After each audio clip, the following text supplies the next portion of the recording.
తిరుప్పావై మేలుకొలుపులో 4వ పాసురంలో ఆముక్తమాల్యదైనటువంటి ఆ గోదాదేవి రంగనాథుని తన నాథుని చేసుకునేందుకు పలికినటువంటి భావమిది.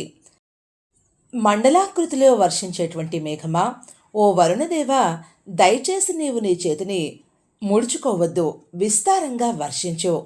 నీవు సముద్రంలో ప్రవేశించి నీటిని తాగి తృప్తిగా గర్జించు. ఆకాశంలో అంతటా వ్యాపించు. సృష్టికి మూల కారణతత్వమైనటువంటి పరమాత్మ మేనిఛాయలాగా నల్లబడి ఉండాలి నీవు. అందమైనటువంటి బలమైనటువంటి భుజాలు గల పద్మనాభుని చేతిలోని సుదర్శన చక్రం వలె మెరుముట్లు గొలిపాలి.